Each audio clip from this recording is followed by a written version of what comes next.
Yo, what's good, man? It's your boy DT3, man, and I'm big is with another video, man. New media, notification gang. God Squad. That's what it is, man. Look, you gotta put some respect on Devin the Dream Haney's name now. You have to. You can talk about his chin. You could talk about all the things that could actually be to his discredit as a fighter. You can talk about that shit all day long. But what you cannot say is that the dude can box. The dude is willing to fight whoever, whenever, however. Does not matter. I know a lot of y'all a lot of people are gonna bring up the Shakur situation and all that type of stuff and everything like that. But regardless of or how you feel about Devin Haney, Devin Haney is the real deal of this era. If you look at his past, 3, 4, 5 fights, decent motherfuckers, if you ask me.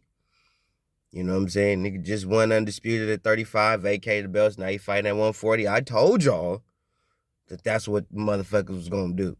I told y'all that Arrow was gonna move up to 54. Told y'all how all this shit was gonna happen.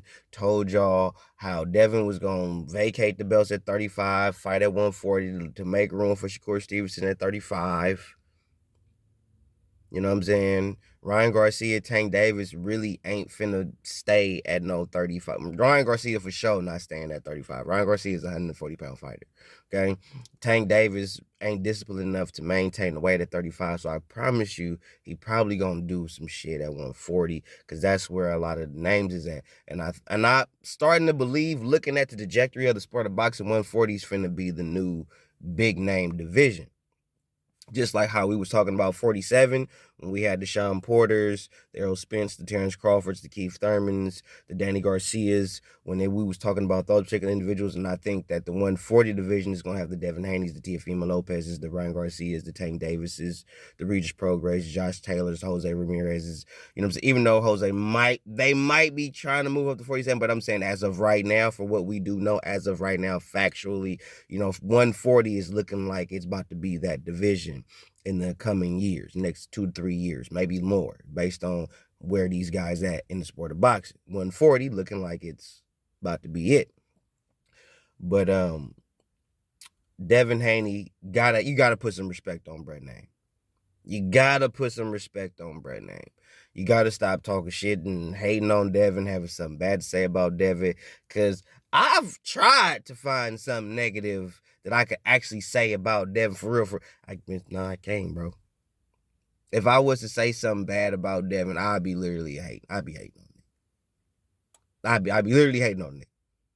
He's fought technically a top guy after a top guy after a top guy. His last 4 opponents were big name opponents. And that's more than we could say about Tank Davis, Shakur Stevenson. You know what I'm saying? That's more than we could say Tyson Fury. That's more than we could say about a lot of fighters. Canelo. You know what I'm saying? That's more than we can say about a lot of fighters. Some people gonna feel this type of way when I say Canelo, but hey, bro. Just saying. Like, Devin is really out here. You know what I'm saying? He's really out here. Fighting the top guys.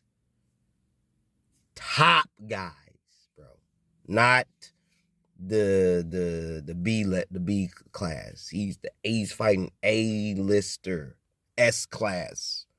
That's what Devin on. You gotta respect that, bro. So anybody that's hating on Devin or got something kind of negative to say about Devin, you kind of hating on, bro. You kind of hating on, bro.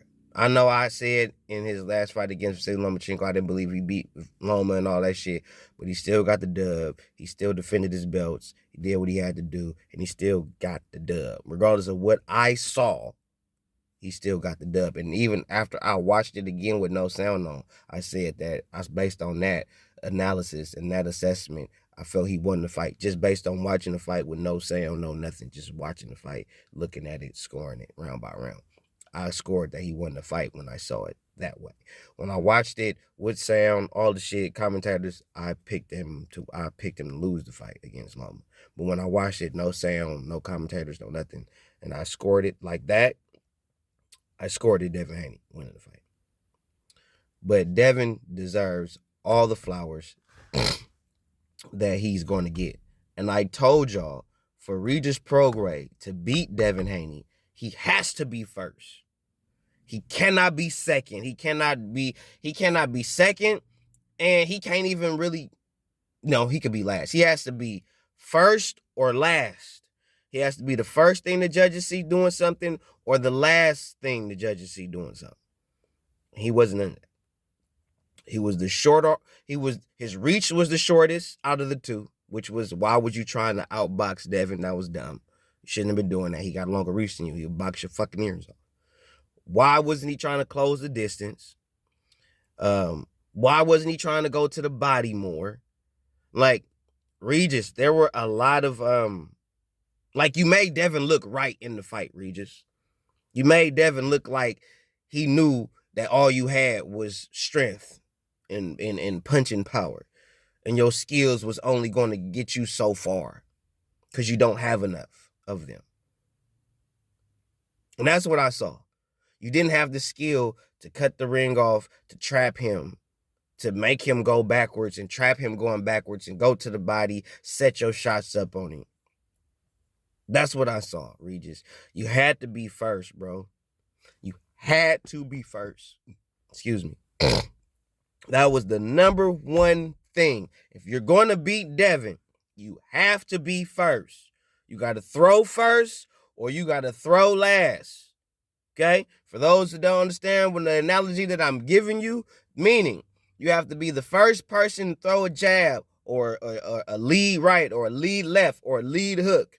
You got to be the first one to throw. If you're not the first one to throw and he's throwing, he's getting off, you have to immediately, once you get his rhythm or his timing down, you have to immediately throw something right back when you know that he's done throwing his arsenal. Regis didn't do that. Regis didn't go after him enough. Number one, I told y'all early, you cannot let Devin get comfortable. You cannot. That's what he does early. He figures he's trying to figure you out. He's throwing little shit, meaning the jab, popping you with the jab. That's when I say throwing little shit. He's throwing little shit, boom, boom, boom. Seeing what you doing with that. And Regis, you was too busy when you should have been slipping and throwing, giving him something to think about. The feints was cool, but you wasn't throwing nothing with them feints. You didn't throw something that was significant. You was doing that Shane Mosley shit, flickering. No, hit the motherfucker with some shit. Hit him on the shoulder, hit him in the arm. Like, make him think. Once she see that, oh, this is what you finna do? Okay, you just go, okay, you can't control, you can't dictate the pace. And I said, if you can't control the distance, Regis, it's on my Who You Got video. If you cannot control the distance, Regis, you have to at least dictate the pace. And if you let Devin not only control the distance, but dictate the pace, law is over. Fight over. Fight is over before it even got started.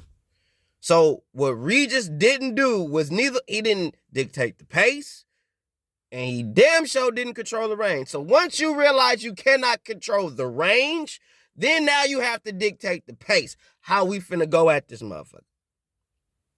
Like I said, these dudes don't be prepared for all. They say they ready for war until the bullets start flying.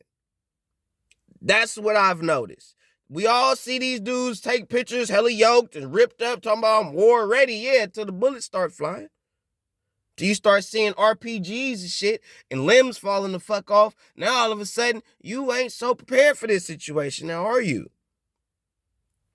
So, That was my biggest thing. I knew Devin had the boxing prowess. I knew Devin knew how to control the range. I knew Devin knew how to dictate a pace. I know Devin's pace is not a very fast pace. It is a slow, medium type of a pace of a fight. He's not looking to do and wow you with hella shit. He's just looking to keep you on the end of that jab, end of the 1-2s, counter you with a right hand over the top type shit. And as long as he can dictate the pace at that pace, he's good. And maintain that range at that pace. It's a Devin Haney fight. Devin Haney win all day long. You have to change up the pace. You have to. You cannot fight at that. Nope. You have to be throwing. You have to constantly keep Devin thinking. You have to keep him like, oh shit, this motherfucker, goddamn it. You got to keep him worried about some shit. If you don't, sad day, buddy. Sad day. And at this point, you're not going to outpoint Devin. From the looks of his last few fights, it don't look like you're going to outbeat him on points. You have to outfight him because he don't want to fight you. He want to box you to death. He don't want to sit in the pocket and really scrap with you. Not saying he can't scrap. That's the thing when y'all talk about boxers that box and y'all say that they can't fight. It ain't that the nigga can't fight. He just don't want to get caught with no stupid shit. Because he know if he sit up in there with certain motherfuckers, he gonna get caught with some hot shit. And he might be on his ass. He don't want them problems. He don't want to take that risk. If it's working for him to control that range and control the pace, and you can't do shit about it, well then that's what the fuck we finna be doing for 12 goddamn rounds. And it's gonna come to a point where people are going to be so irritated with the way Devin fight, they just gonna pay to see him lose. Because he's not coming in there to wow you and knock you the fuck out. He's just coming in there to beat you. Period. I don't care about knocking you out. I'm not here for that. I'm here to just put some boxing on you, bop, do my little box shit, get my W and go home. That's what Devin on. And you can't be mad at him, especially after seeing what Shakur did in his last fight when he had a motherfucker that was a real dog, was in there to really scrap with him, and he should have did the same goddamn thing. The moment you realize that Shakur was going to control that range, you got to control the pace. If you can't control the range, you have to control the pace. You can't let the person that's controlling the range also control the pace because he going to win the fight because he already got range control on you. So now you got to work your way. And while you trying to work your way, you're getting touched the fuck up. That means that he's getting points on you. Okay? That's what the judges are seeing. They're just seeing points piling up. Okay? While you trying to get in. If you don't throw something, you gonna miss some shit, but you got to be throwing some shit. You got to learn to dictate the pace. That's why I like the Ricardo Mayorgas of the world and the Marcoses Maidanas of the world who didn't give no fucks. They just coming in there to scrap. You know what I'm saying? But yeah, sometimes you got to tap in to that type of shit. And a lot of y'all say y'all dogs until it's time to be in a dog fight. Like, I noticed that. Y'all talk this dog shit. Y'all dogs against certain motherfuckers. But y'all not dogs when it's time for a dog fight. I need y'all to let that sink in a little bit. But anyway, Devin, you are the real deal. You are no joke. Okay? Gotta put some respect on your name as a fighter, as a former undisputed champion, trying to do it in 2 divisions. We just seen Terrence Crawford do it. Now Devin Haney's on his way to try to do it himself. So you got to put some respect on his name. T.O., I think you need to get that Devin Haney smoke. I think T.O. would give Devin problems. I'm not a big Teofimo fan, but I do think stylistically, if Teofimo come in there right, Teofimo will give Devin problems. I think Tank can give Devin problems stylistically, just based on the skill set. But that all those fights are remain to be seen. That's just my personal opinion. I'll do some more research, give y'all something a little bit later on. But gotta put some respect on Devin the Dream Haney's name. Congratulations to you, my G. Appreciate you for what you did for the city, man. Town business is a city situation. Those that's from that area know what I'm talking about. You know what it is. But Oakland, Frisco, stand up. But Regis, you just didn't dictate the pace. That was all you needed to do, my G.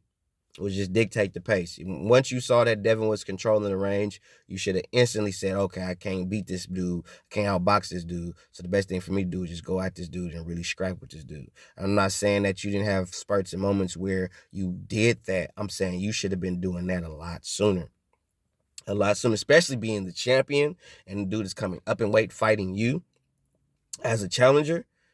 You could have easily made that go in your favor if you would have chose to take the risk.